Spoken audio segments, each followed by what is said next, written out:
दोस्तों, अगर आपकी सैलरीज 25,000 के आसपास है और आप सोच रहे हैं कि आपको कितना होम लोन मिल सकता है, तो आज इस वीडियो में मैं आपको बिल्कुल आसान भाषा में बताऊंगा कि 25,000 की सैलरी पर आपको कितना होम लोन लेना चाहिए। हेलो दोस्तों, मेरा नाम है राकेश और मैं थाने, मुंबई, नवी मुंबई में होम लोन करता हूं, इसलिए मैं ये वीडियो आपके लिए बनाया हूं।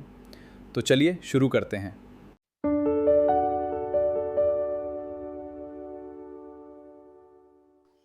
तो दोस्तों सबसे पहले आपको क्या करना है, सबसे पहले आपको गूगल ओपन कर लेना है। जैसे मैंने यहाँ पे कर लिया है।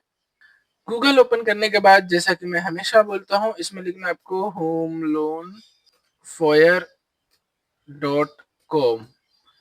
ये एक बहुत ही अच्छा कैलकुलेटर है दोस्तों। मैं इसलिए बोलता हूँ क्योंकि ये कैलकुलेटर ना सिर्फ एलिजिबिलिटी ही नहीं बताता, ये बताता है कि आपको कितना होम लोन लेना आपकी अभी करंट सैलरी पे अच्छा है। तो ये देखिए, ये मैंने कैलकुलेटर ओपन कर लिया है। ठीक है, आपको कुछ ऐसा इंटरफेस दिखेगा। मोबाइल में भी बहुत अच्छा ओपन हो जाता है, आप मोबाइल में ओपन कर लेना, कोई दिक्कत नहीं है।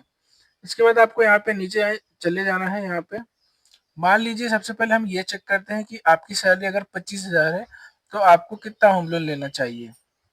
तो यहाँ पे क्या करना, सीधा फॉर कैलकुलेटर ओपन करना। कैलकुलेटर ओपन करने के बाद आप जो है यहाँ पे पहले अपना मंथली सैलरी डालिए। मान लीजिए अगर आपकी सैलरी 25,000 है तो आप पहले यहाँ पे अपनी सैलरी डाल दीजिए 25,000 रुपए। ये मैंने 25,000 डाल दिया। आपका अगर कोई लोन वगैरह चल रहा है तो उसकी ईएमआई यहाँ पे डाल दीजिए। अगर नहीं चल रहा है तो आप जीरो डाल दीजिए। आपकी जो भी एज है वो डाल दीजिए। अभी के लिए मैं आपकी एज समझो 25 साल मान लेता हूँ। ठीक है, आपकी जो एज रहेगी वो डाल देना। और जो भी आप होम लोन लेने जा रहे हो ना, तो वहां पे आपको जो रेट मिलने वाला है ना, एक अज्यूम आप टेंटेटिव रेट डाल दो। समझो अगर आपको 8% मिलने वाला है, 7.5% मिलने वाला है, तो आप चलो अभी के लिए मैं यहाँ पे ना 8% का रेट ले लेता हूँ। और जो भी आपको लोन अमाउंट चाहिए वो आप यहाँ पे डाल दीजिए। मैं आपको बताता हूँ आपका लोन अमाउंट कैसे आपको सेलेक्ट करना है। तो अगर समझो आपकी 20,000 की सैलरी है, 25,000 की सैलरी है और आपको लोन अमाउंट चाहिए 20 लाख रुपए, तो यहाँ पे आप 20 लाख डाल दीजिए। ठीक है, और यहाँ पे कैलकुलेट फॉर पे क्लिक कर दीजिए। ये देखो मैंने कैलकुलेट फॉर पे क्लिक कर दिया। अब ये चेक कर रहा है और अभी देखो 2 मिनट में पता चल जाएगा। यहाँ पे देखिए, यहाँ पे आ रहा है कि आपका लोन अमाउंट अगर आपने 20 लाख लिया तो 14,000 रुपए की ईएमआई आएगी। लोन टेनर आप 30 साल तक जा सकते हैं। फॉर 58.70%। देखो, एक कैलकुलेटर के हिसाब से ना, अगर आपकी सैलरी 25,000 है और आप 20 लाख लोन के लिए जा रहे हो ना दोस्तों, तो यहाँ पे आपको थोड़ा रिस्क है। क्योंकि सच में कोई भी रहता वो 25,000 की सैलरी पे 20 लाख का लोन कभी नहीं लेता दोस्तों। और स्पेशली मैं मुंबई और थाने ये सब एरिया में होम लोन करता हूँ। तो भाई यहाँ पे मुंबई में तो 50,000 की सैलरी पे होम लोन के नीचे सोचना भी नहीं चाहिए। यहाँ पे 20-25 हजार में सरवाइव करना ही बहुत मुश्किल है। फिर भी अगर आप लेना चाहते हो तो यहाँ पे थोड़ा दिखा रहा है कि थोड़ा रिस्क है, बट चल सकता है। मैं ऐसा नहीं बोल रहा हूँ आपको होम लोन नहीं मिलेगा, ये बिल्कुल अपने दिमाग में मत डालो। होम लोन तो भाई 15,000 वालों को भी दे देते हैं। बट मैं ये बोल रहा हूँ कि कौन सा होम लोन लेने से आप आपका फ्यूचर अच्छा है, स्मूथ चलने वाली है, आपको कोई प्रॉब्लम नहीं आएगी। तो ये वो कैलकुलेटर है जो बताता है भाई। तो आप देखोगे यहाँ में लिखा है there is a risk but you might have a stable job, it might work.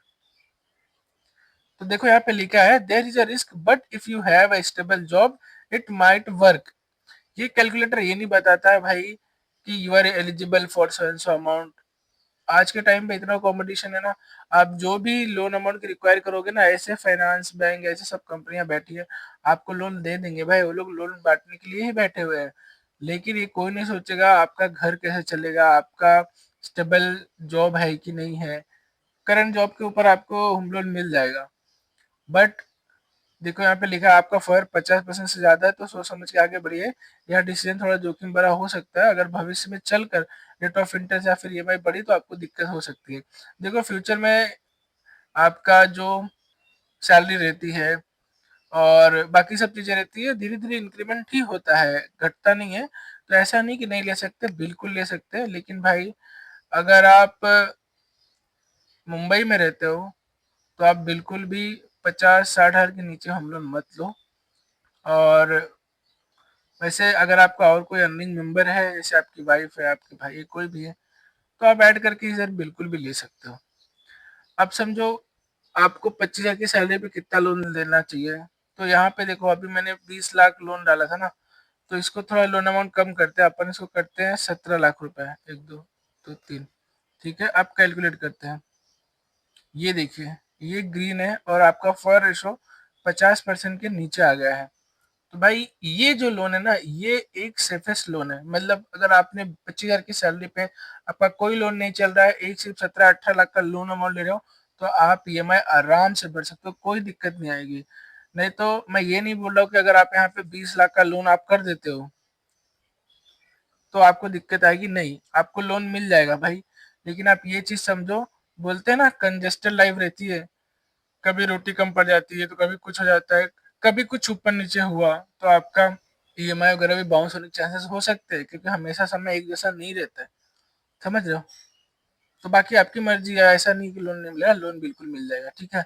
Second एक और एग्जांपल लेके देखते हैं, अगर आपकी यहाँ पे सैलरी 30,000 है, तो आपको कितना होम लोन मिलेगा, ठीक है। 30,000 डाला, अभी के लिए मैं चलो मान लेता हूँ 2,000 रुपये की मेरी ईएमआई भी चल रही है, तो ईएमआई डाल दिया हूँ, और समझो मेरे को चाहिए 25 लाख का लोन, ठीक है। तो आपको ऐसे ही चेक कर लेना है कैलकुलेट करके, ठीक है। आपकी कौन सी भी सैलरी रहने दो, आपके फैमिली में कुछ भी रहने दो, आपको ऐसे चेक कर लेना है। तो देखो यहाँ पे लिखा है 25,000 का होम लोन आपको नहीं लेना चाहिए। फिर भी मैं एक चीज बता रहा हूँ, मैं ये नहीं बोल रहा हूँ कि आपको लोन नहीं मिलेगा। ये कैलकुलेटर ये नहीं बताता कि भाई ये सब चीज नहीं होगी। ये कैलकुलेटर ये बताता है कि आपको कितना होम लोन लेना चाहिए या फिर नहीं चाहिए, अभी आपके करंट सिचुएशन पे, ठीक है। तो आपको ये जो 25 लाख का लोन दिख, अगर आप 30,000 की सैलरी पे लेने जा रहे हो, 2,000 रुपए की ईएमआई भी चल रही है, मैंने कंसिडर कर दिया है, तो आपको ये लोन नहीं लेना चाहिए। चलो अभी मैं जो लोन चल रहा है 2,000 की, इसको हटा देता हूँ, यहाँ पे जीरो कर देता हूँ, ठीक है। तो अभी वापस कैलकुलेट करता हूँ। अब देखो फायर थोड़ा 61 के आसपास आ गया है, तो ये ठीक है करके, कोई दिक्कत नहीं है।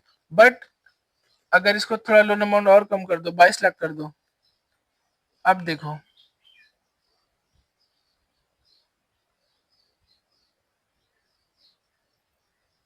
अभी भी कम है, 20 लाख करो।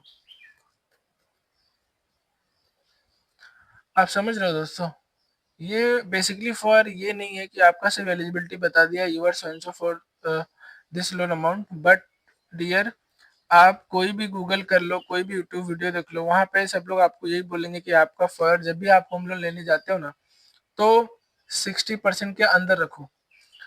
ऐसा इसलिए बोलते हैं क्योंकि एक होम लोन ना एक लंबे टेनर तक का रहता है। ऐसा नहीं कि आज आपने लिया 2-3 साल बाद खत्म हो जाएगा, वैसा नहीं होता है वो भाई, लंबा चलता है वो। और एक बार लोग की ईएमआई चालू हो जाती है ना, तो बहुत आराम से लोग उसको हर महीना करते जाते हैं, समझ में नहीं आता है, इतना ज्यादा इंटरेस्ट भर देते हैं, और कभी ऊपर नीचे हुआ तो ईएमआई बाउंस वगैरह भी होने लगती है। तो फिर कलेक्शन और वो सारी चीजों के लफड़े में ना पड़ो, इसीलिए एक ऐसा होम लोन लो जिससे आपको कोई स्ट्रेस ना हो, आराम से आपकी ईएमआई जाए। भले थोड़ा स्टार्टिंग में एक घर छोटा रहेगा आपका, फ्यूचर में इंक्रीमेंट हुआ जो भी होगा बाद में देख लेना कैसा करंट सिचुएशन है, तो आप घर अपना अपग्रेड भी कर सकते हो, वो सब बात की बात है।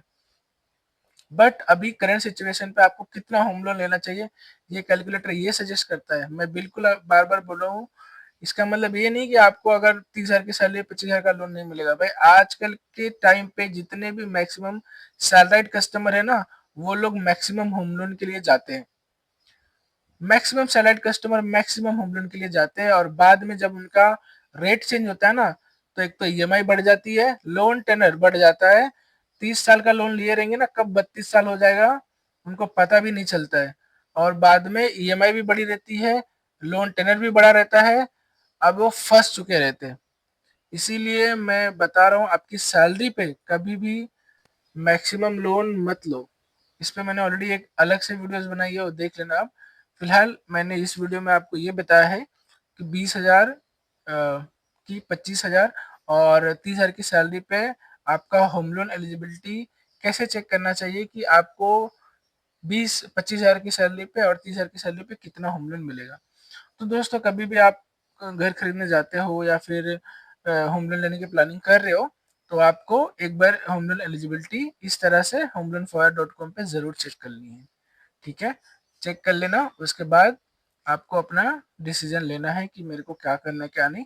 हाँ, अगर आप थाने, मुंबई, अंधेरी या फिर मुंबई साइड कहीं पे भी बोरीवली, मीरा रोड, इस साइड अगर आप होम लोन वगैरह लेने की प्लानिंग कर रहे हैं, तो अगर आपको मेरी कोई भी हेल्प चाहिए तो यही कैलकुलेटर के नीचे आप जाओगे ना, तो यहाँ पे एक देखो लिखा है कॉन्टेक्ट अस लिखा हुआ है। नहीं तो यहाँ पे आपको कॉन्टेक्ट अस जो लिखा है इस पे क्लिक कर देना। यहाँ पे देखो पूरा कॉन्टेक्ट डिटेल मिल जाएगी, आप मुझे व्हाट्सअप कर देना भाई। ठीक है, ये देखो नंबर है मेरा, इस पे व्हाट्सअप करना, कॉल मत करना, व्हाट्सअप ही करना। ठीक है, मैं सामने से कॉल कर लूंगा आपको। ठीक है भाई, तो आपको कुछ भी मुंबई मुंबई साइड में रहेगा तो आप मुझे बता देना। ठीक है। तो देखा दोस्तों, होम लोन एलिजिबिलिटी चेक करने के लिए कितना अच्छा कैलकुलेटर है। तो जब भी आप होम लोन लेने जाओ तो ये मत देखो कि मेरे को कितना होम लोन मिल रहा है, ये लोग मुझे कितना मैक्सिमम होम लोन दे रहे हैं। सबसे पहले आप ये चेक करो कि क्या ये होम लोन लेना मेरे लिए सही है। क्या जो होम लोन मुझे मिल रहा है मुझे उतना होम लोन ले लेना चाहिए। तो ये चेक करने के लिए ये कैलकुलेटर बहुत ही उपयोगी है। और दोस्तों, जैसा कि मैंने बताया, अगर आपको मुंबई में होम लोन से रिलेटेड कोई भी क्वेरी हो तो आप मुझे कनेक्ट कर सकते हैं। नीचे और बायो में लिंक दिया हुआ है, कुछ भी रहेगा तो ज़रूर बताइए। ठीक है, तो अपना सपोर्ट बनाए रखिए और चैनल को सब्सक्राइब कर लीजिए और बेल आइकन को भी प्रेस कर दीजिए। मिलेंगे नेक्स्ट वीडियो में। Thank you.